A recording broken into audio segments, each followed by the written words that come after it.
What's going on, everybody? You're listening to another episode of Collin Earl's The House of Grey. So, let me get this straight. The guys checked out GossipGuyBlog.com only to find that Derek's spreading the word that Monson's grandfather is responsible for the attack on Barty Bridge.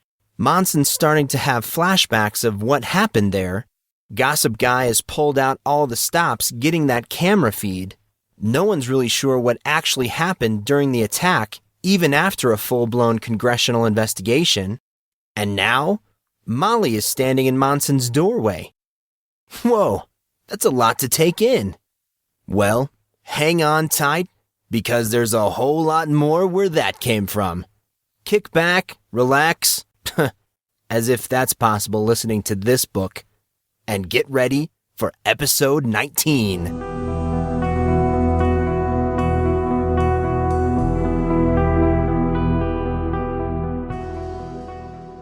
Monson would not believe his eyes. "Molly, what are you doing here?" Monson's attorney gave him a wide smile, starting to stroll towards him. She wrapped him up before he could say anything more. "Oh, Monson, honey, I have missed you." She squeezed him. "So very much." He spoke through his tumult of emotions, repeating his question. "Molly, what are you doing here? Why didn't you tell me you were coming?" "Shh." Her hushing admonition came like a cooling mist. He went silent. She continued. "There will be time for all that." She squeezed him even tighter. Not quite yet. He felt the air drain from his lungs. An image, like the crack of a whip, sailed through his mind's eye. Coach Hawk. He spoke in gasping puffs. "Molly, you wouldn't happen to know Coach Hawk, would you?" Molly squeezed him even tighter. "What did I say about talking right now?" A sniff from the direction of his door caused both he and Molly to swing around. Casey and Artorius stood in the middle of the entranceway, both wiping away mock tears. "Aw, jeez. Now that is how attorney-client relationships should be." Casey glanced towards Artorius, who was nodding his head vigorously. "Yeah, there would be a lot less malpractice if that were the case. We should write the Bar Association and tell them to add it to the professional rules of ethics." "Dude, lawyers have ethics?" "Oh yeah, they have to take a test and everything." "That's shocking." Artorius nodded his head. "That's what I said." They both grinned at each other. This continued only for the briefest of seconds, when an unexpected change in Casey's facial expression caused Monson to blink in confusion. He watched as Casey's sappy gaze settled more intently on Artorius. "Arthur?" The reverb of the spoken name echoed as he laced his voice with melodramatic inflection. Artorius mimicked the tone. "Casey." Casey clapped his hands over Artorius's, giving him big, doughy eyes. "You know," he sniffed, "you had me at hello."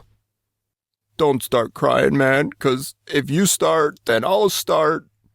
His voice trailed off.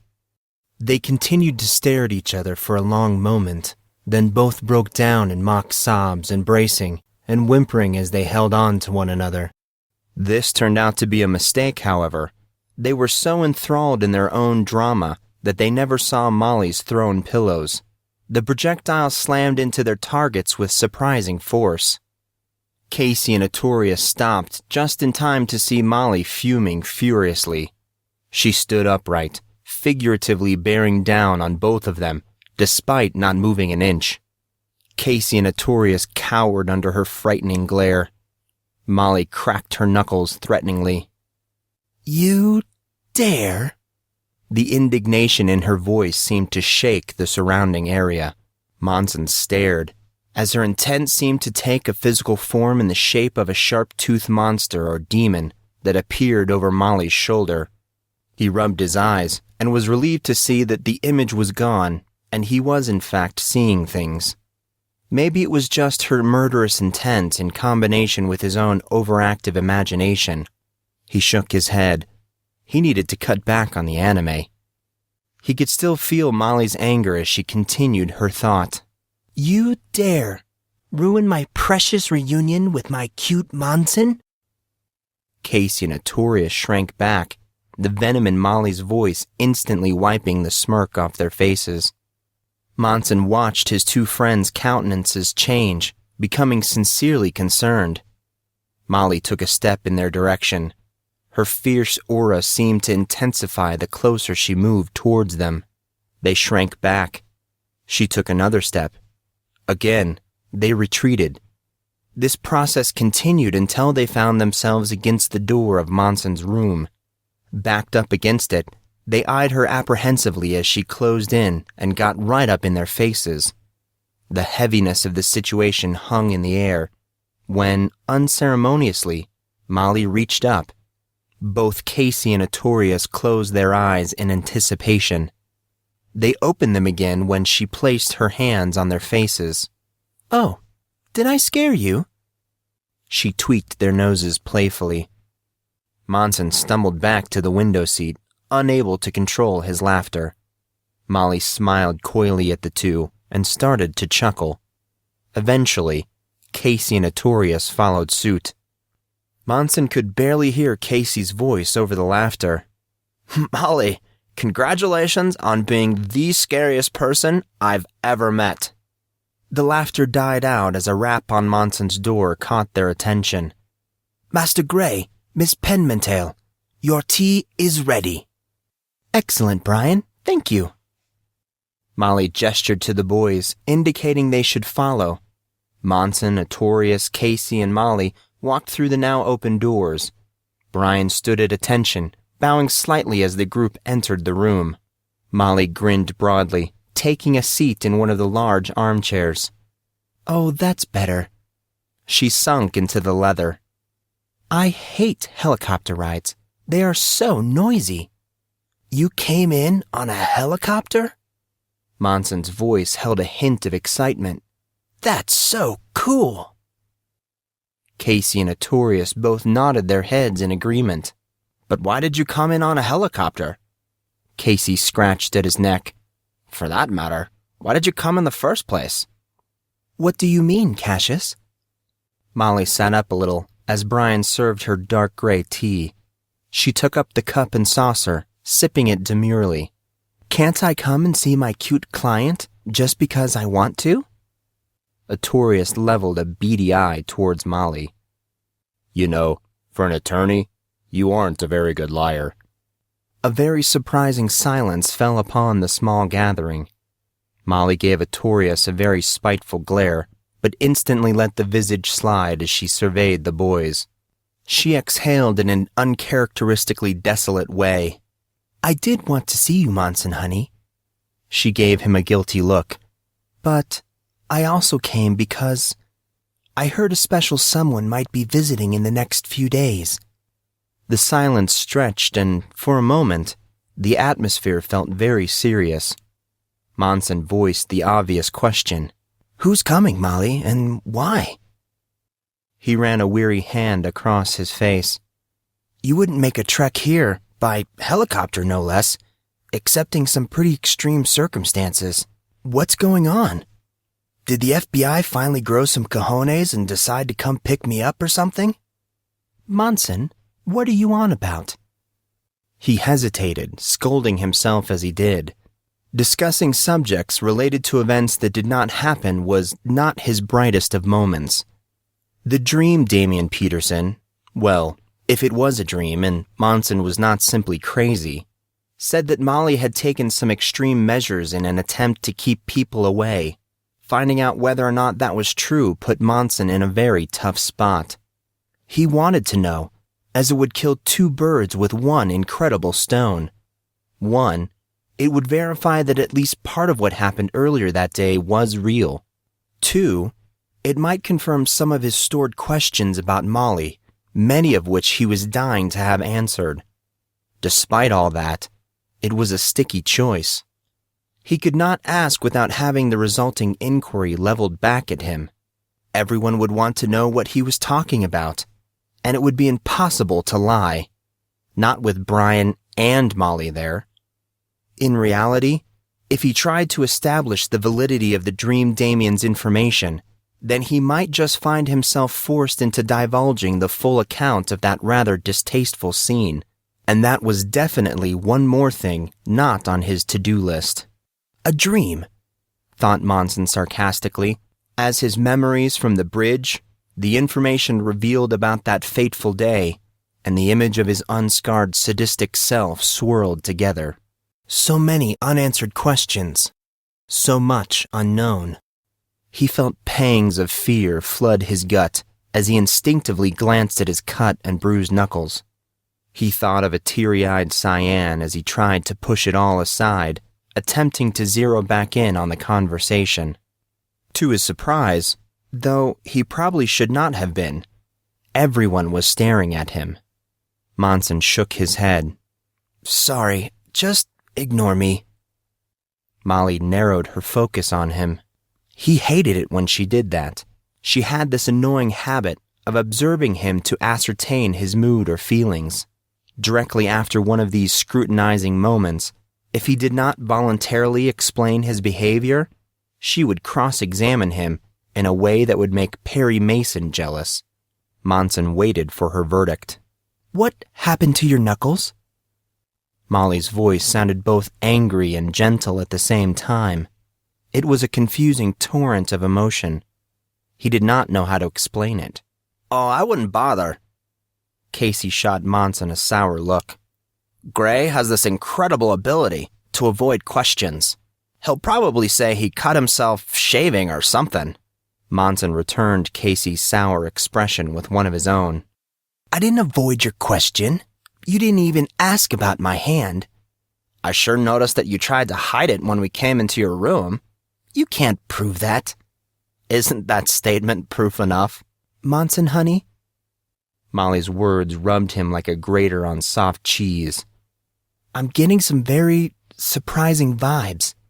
How much do they know? There it was. She had asked it. Monson's gaze turned downward. He was not sure how much more he could take. The nightmares, the memories, the revelations, it was all mounting painfully. Now he had to try and explain to Molly why he had not, why he could not. He mentally blanked out. All he could do was shake his head. They don't know anything? He again answered in a thoroughly nonverbal way. Monson! Her hand started to tremble, a clear sign she was upset. You haven't told them anything about... He's told us some stuff. Artorius's voice grew so loud it was able to drown out Molly's. And we've been able to fill in some of the other stuff, and now we even know about Barty Bridge. Barty Bridge? Molly's tone cracked like a boy reaching manhood. She glanced at Monson. What do they know about Barty Bridge? We don't even know about Barty Bridge. Unless... Monson recognized the glint in her eye. It's not like that, Molly. Gossip Guy just had a special on Barty Bridge. Some sort of closed-circuit camera feed recently came up. And now... Monson dear, stop right there. Everything, literally everything stopped there.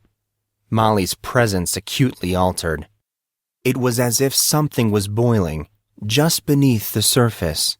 Something destructive. She proceeded. What do you mean Gossip Guy came out with a special report? What camera feed? The boys did not capitalize on the chance to answer, as any inclination to do so was soon swallowed up by Molly's exaggerated actions. She plunged her hand into her pocket, pulling out a glinting silver iPhone. She started to mess with the screen when... You aren't going to be able to find the story. Casey stood and was instantly moving towards her. It's on the Platinum section of Gossip Guy's member section. You have to be a Corrin University student to gain access to it. Molly swore loudly, standing up abruptly. Okay, Cassius. I want you to show me. Casey was already moving towards the study. Okay, Molly. He turned and spoke to Artorius and Monson. You coming? Yeah, I want to finish that video. Artorius rose a half-second later as Molly and Casey disappeared into the study. However, he lingered a moment by his chair. Grey, you coming? No, I don't think so. Artorius replied, perplexed. Your grandfather is on that video, Grey. I know, Arthur. I know. I see. Artorius walked away reluctantly. Monson knew he was simply not ready. That is what he told himself, at least. He was simply not ready to find out any more about Barty Bridge. He was already scared. What else could he expect? All of it. It was too much, too fast. He was not able. He was not willing. He suddenly found the silence of the now vacant room unbearable. Sure, the creeping sounds of Derek's sermon permeated the dead space, but there seemed to be a disconnect from the study to the sitting room, like they were worlds apart. He could not stand it any longer. He stood and went to his room, closing the doors behind him.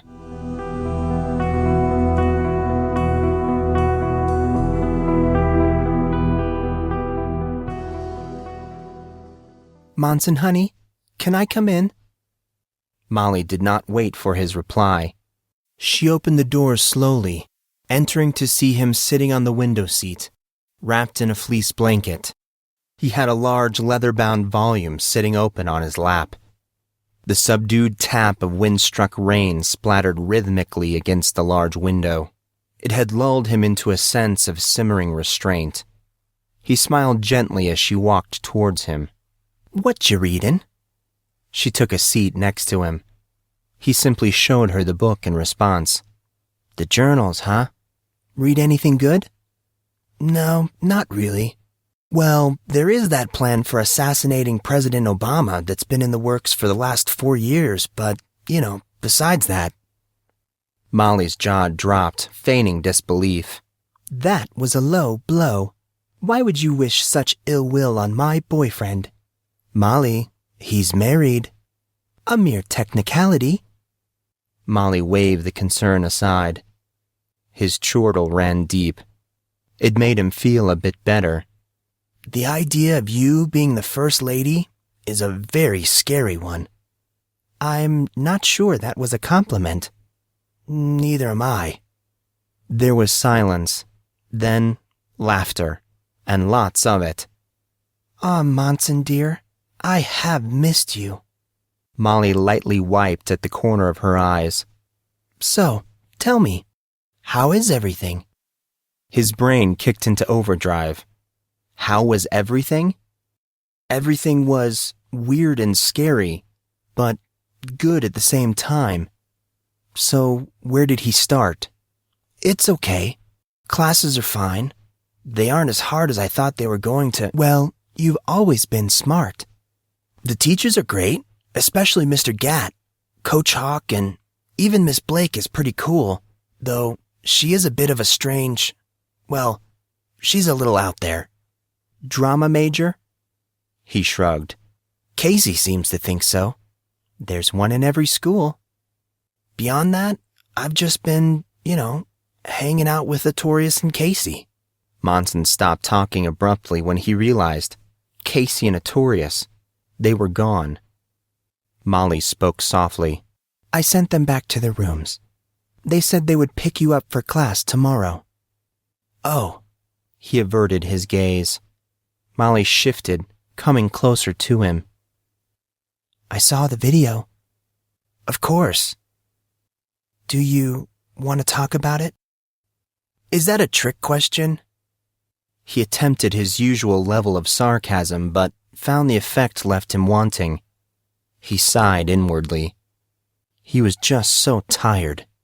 I do have one thing I would like to ask you. What's that, sweetie? He sat up a little straighter. Barty Bridge. Do you know why?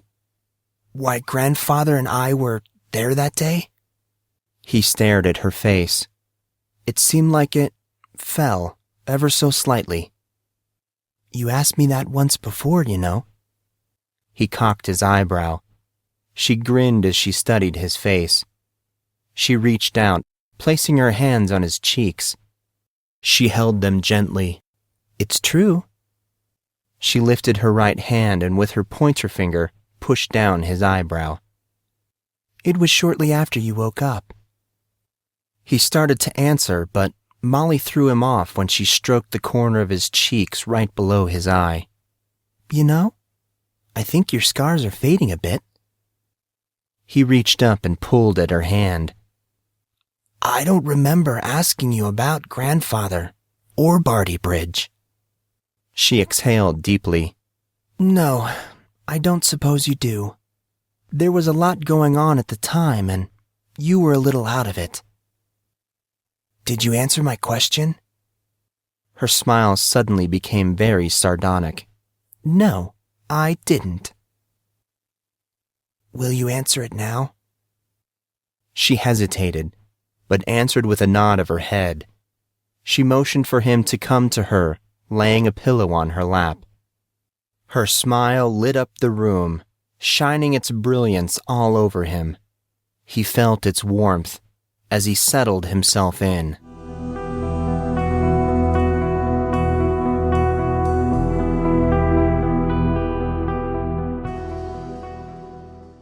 So let me get this straight.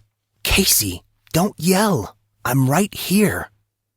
Monson almost jumped on Casey, who was standing right in the middle of the pathway leading to the GM from the barracks.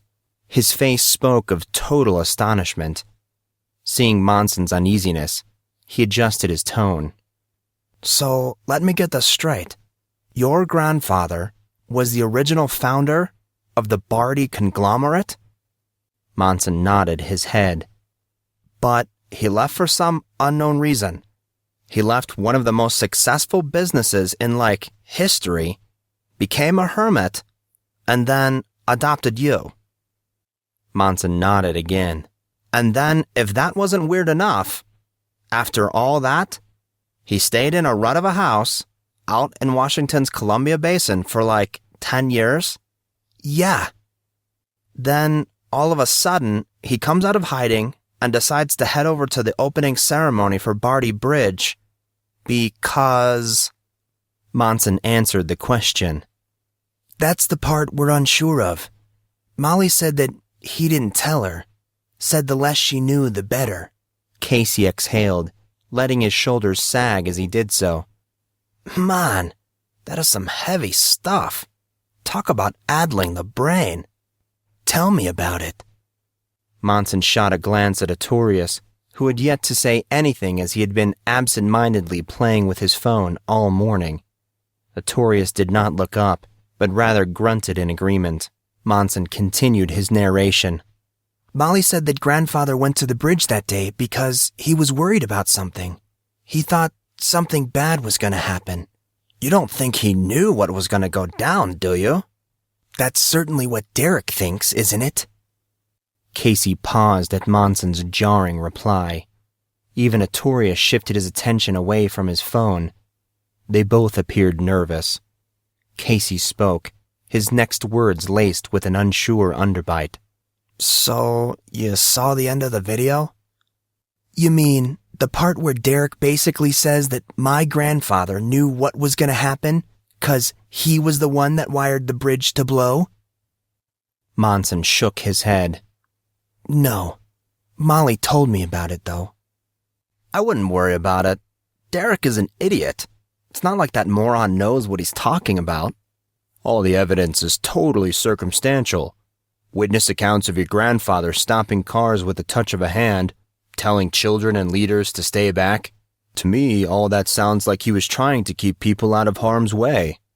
Of course, assuming any of that is true, how can you stop a car with just a hand? Well, I suppose a mini EMP would do it, but who has one of those? Do they even exist? Who knows? But regardless, it still means that Derek's right. Grandfather seemed to know what was going to happen that day, and wouldn't knowledge imply that he's somehow involved? Casey and Artorius did not have an answer for that one. Monson took advantage of the silence, blurting out suddenly, I don't remember most of my life before 4 months ago.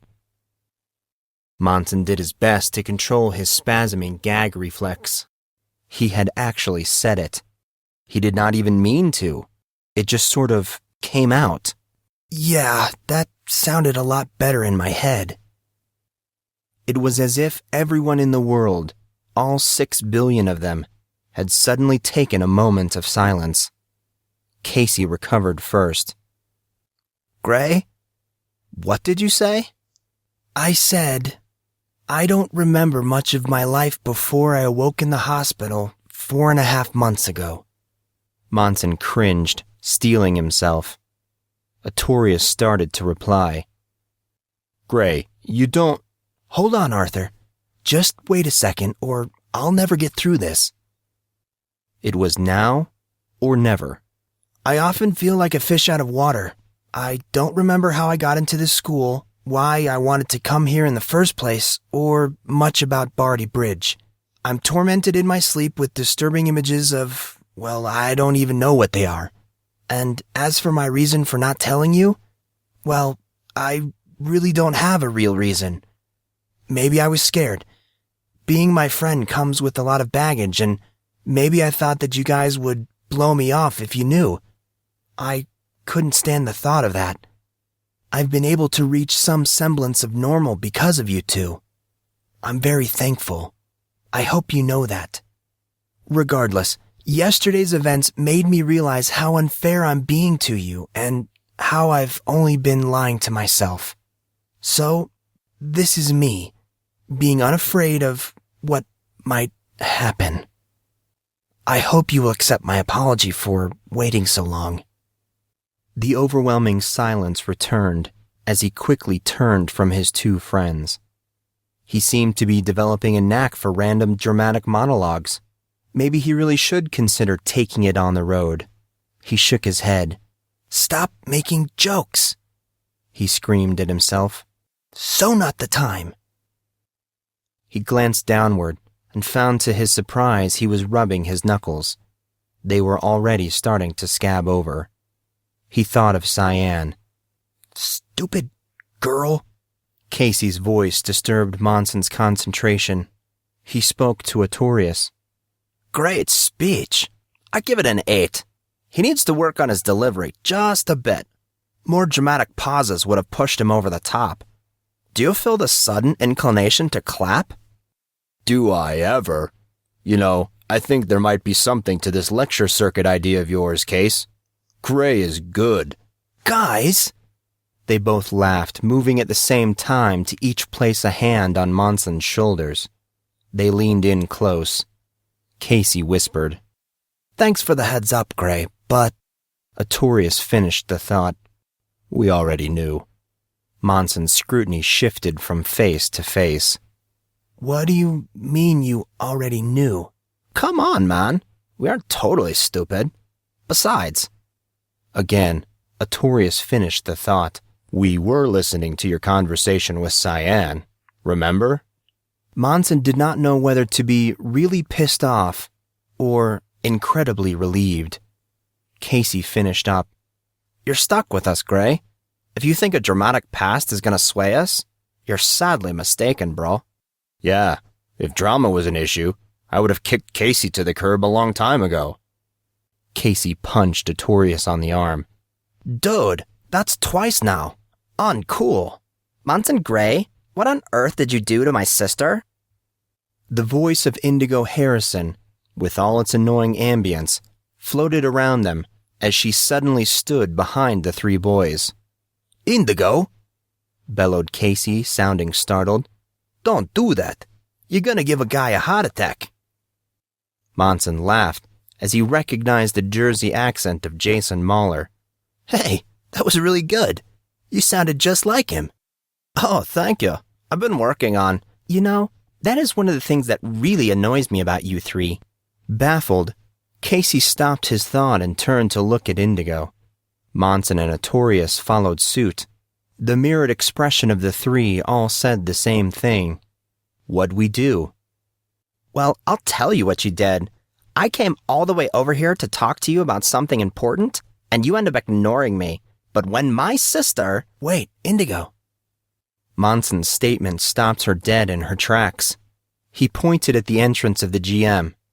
What's going on over there? Crowds of students congregated, gathering in and around the huge decorative arch leading to the GM. Many men in dark suits and sunglasses circled the area. The scene was very reminiscent of a political rally. The security and crowds of people, it was all very surprising. Did we miss something? Artorius sounded torn. He was trying to give Indigo his attention, but at the same time satisfy his curiosity. Monson breathed out a single word as if the light bulb suddenly flipped on. Molly! Casey's response indicated that he had come to the same conclusion. She totally knew this was going to happen. That's why she's here. Ugh! Spouted Monson in frustration. We should have got on her case a bit more. Somewhere behind him, Monson heard Indigo ask Artorius, "Who's Molly?" Monson chuckled slightly as Artorius tried to explain. Should we go and see what all the Secret Service is about? Casey, Monson, Artorius, and Indigo made their way forward, falling into the growing crowd of people. The scene really did come across as some sort of political rally. Now that they were closer, Monson and the others could see sharply dressed men in dark sunglasses, forming a sort of barrier in front of the students. In the distance, Mr. Gatt was talking agitatedly with a large group of these MIBs. He seemed to be arguing with them. His eyes on Mr. Gatt, Monson failed to remain cognizant of his immediate surroundings, and almost had a repeat of the completely turbulent meeting with Kylie Cormack after orientation. Monson skidded to a stop, barely able to avoid falling over the wheelchair of Grayson Garrett. The slither of a southern drawl taunted him playfully as Grayson looked over his shoulder. "You know, Gray, you really should learn to be more aware of your surroundings." Yeah, I hear that a lot. Anyway, sorry about that. I was watching Mr. Gatt. Grayson interrupted him. "No worries. I'm used to it." A loud yet delicate sound rumbled from the area of Grayson's lap, causing his sentence to trail off. Monson chuckled. What was that? Instinctively, and not even considering the fact that it was probably very nosy, Monson stepped towards Grayson's side and was pleasantly surprised to see a yellow-eyed black cat sitting on Grayson's lap. He quickly thought back to the first day of classes. It was the same cat. At least, he assumed it was. How many other yellow-eyed black cats could there be? Hey, I know you. Monson put out a hand. The cat met his outreached palm with enthusiasm. He scratched between the cat's eyes as it purred loudly in response. "Is he yours?" Grayson's voice carried a refined amount of curiosity. I was just about to ask you the same thing. "Gray, you really shouldn't touch that thing." Casey and Artorius pushed their way next to Monson. Indigo was conspicuously absent. Hey, where did Indigo get off to? Didn't she want to talk about something? Artorius answered, pounding outrageously. "She got a text on her phone. For some reason she had a jet. Something about cyan." A gurgle of liquid worry singed Monson's innards at the mention of cyan. He asked the obvious question. Is cyan okay? "She didn't say." Artorius moved a bit closer, apparently noticing the cat. "Just said she had to go." Casey also moved forward, examining the cat. "Gray, if you're worried, you could just call and ask her." Drop it, Casey. "Oh, you are so lame. You were practically making out with her." Monson's reply came like an erupting volcano. Casey, don't say crap like that. That's how rumors get started. Casey grinned maliciously. Monson sneered. You loser. That's totally what you were The sound of a familiar voice put an end to the conversation, and not just theirs, but every student and Will Smith wannabe alike.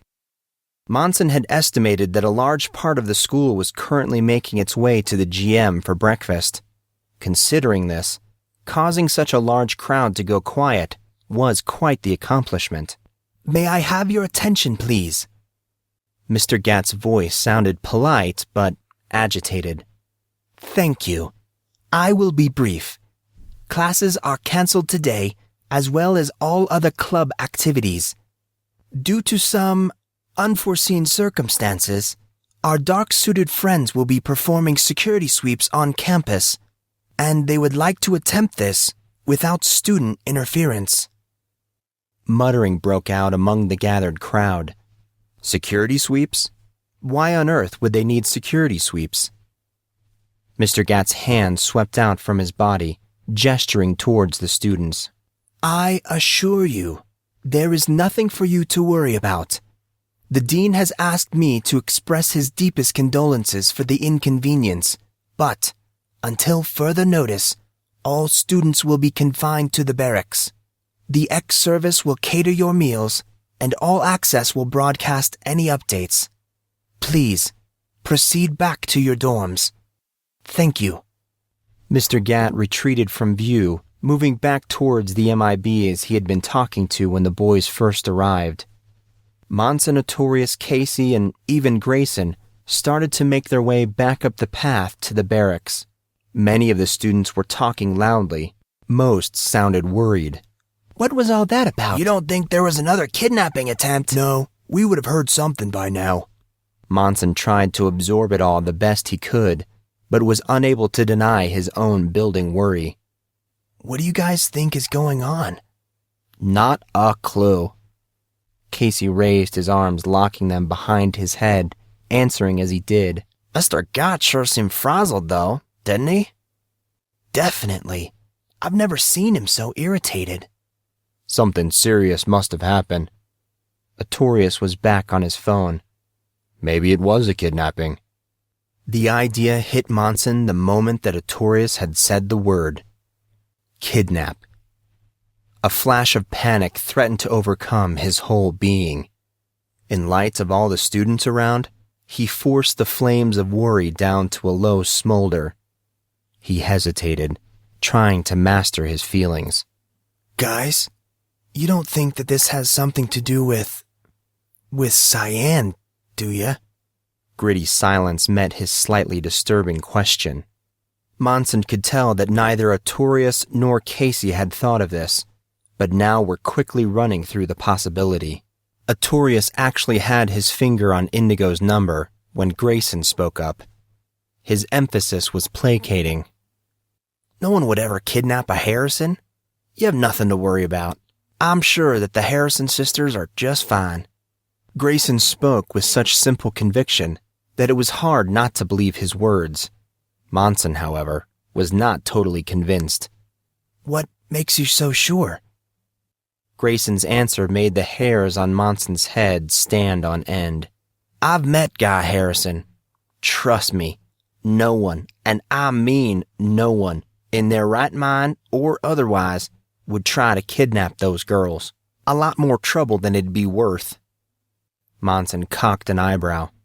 He's that scary? No. Grayson raised his pointer finger, shaking it as he answered. He's even worse. Well, then if it wasn't Cyan, who was it? Artorius stepped into the conversation. I think I might be able to answer that question. He showed them the web page currently loading on his phone's browser. This was just updated on Gossip Guy. Casey squinted at the screen. RSS feeds. Gotta love 'em. The first picture loaded and depicted a bruised and contorted mess. IVs, bandages, and people blocked the majority of the obviously severely injured person. The second picture gave the profile of a black and blue, heavily damaged face. Dark hair, caked with blood, fell messily around the bandages. The boys stared at the picture. Casey placed his pinched thumb and forefinger in the very center of the picture. In a curious gesture, his two fingers glided away from one another, magnifying the picture and zooming in on the bruised face. None of them recognized who it was. Casey posed the question, "Why would Gossip Guy be reporting on—" He trailed off as Artorius scrolled to show him the headline. Damien the Diamond Peterson, attacked.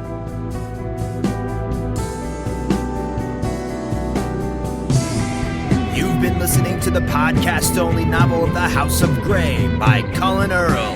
For more news, information, and updates, please visit houseofgreybook.com. Music by Figure of Fiends. Visit the band at myspace.com/Figure of Fiends. Cover art for The House of Grey provided by James Thane. More information at THAYN.net.